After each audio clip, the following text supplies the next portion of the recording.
તો આ તરફ અમદાવાદના બોપલ ઇસ્કોન પ્લેટિનમ બિલ્ડિંગમાં લાગેલી આગમાં એકના મૃત્યુની પુષ્ટિ થઈ છે, જેમાં 65 વર્ષીય એક મહિલાનું મૃત્યુ નિપજ્યું હોવાના અહેવાલ મળી રહ્યા છે। ગત રાત્રે લાગેલી આ આગ પર મોડી રાત્રે કાબુ મેળવી શકાયો હતો।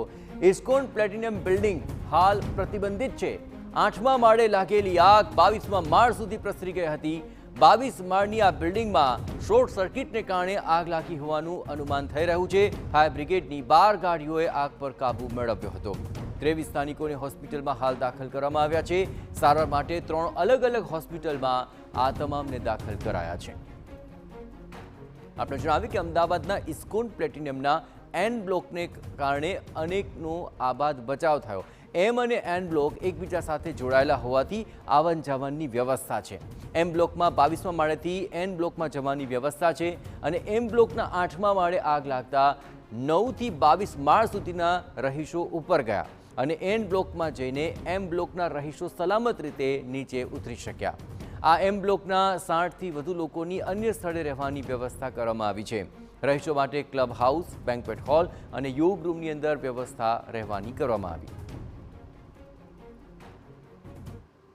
फायदा एन से ऊपर वालों को जो पर्टिकुलरली 1600 से लेके 1700 लेके 23 तक उनको एन ब्लॉक के जैसे एन ब्लॉक की वजह से बहुत फायदा हुआ। वो कुछ लोग ऊपर से आए, लेकिन धुआं जब नीचे से ऊपर लगता है तो बहुत ज़्यादा धुआं जो था ना पर्टिकुलरली वो 1600 से लेके और 22वें माले तक बहुत ज़्यादा धुआं था। वो वहाँ कुछ दिखाई नहीं दे रहा। ઇસ્કોન પ્લેટિનમના એમ બ્લોકમાં આગ લાગી હતી, પરંતુ મોટાભાગના લોકોનો ચમત્કારિક બચાવ એટલા માટે થઈ શક્યો કારણ કે જે અન્ય લોકો હતા એ એન બ્લોક જે આવેલો છે એમાંથી બહાર નીકળવામાં સફળ થયા હતા। જે બંને બ્લોક છે એમ બ્લોક અને એન બ્લોક બંને જોઈન્ટ છે અને એના જ કારણે એક બ્લોક પરથી બીજા બ્લોકમાં આવી શકવાના કારણે એ તમામ લોકોનો બચાવ થયો છે। જરૂરથી એક મહિલાનું નિધન થયું છે।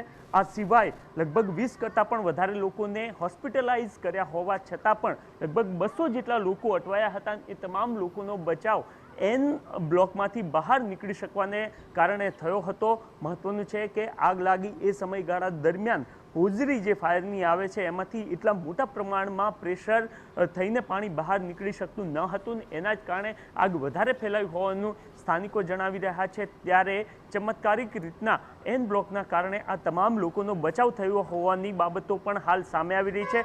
સ્થાનિકો કહી રહ્યા છે કે જે બી આગ લાગી એવું તરત જ ઉપરના તરફથી, કારણ કે બંને બ્લોકનો સ્વિમિંગ પુલ અને આવન જાવન એક જગ્યા પર્ટિક્યુલર જગ્યાથી થઈ શકતી હોવાના કારણે એમ બ્લોકના 8મા માળથી ઉપરના લોકો જે લોકો ઉપર જતા રહ્યા હતા એ તમામ લોકો એન બ્લોકથી નીચેની તરફ આવી ગયા હતા અને એના જ કારણે એ તમામ લોકોનો બચાવ થયો હતો।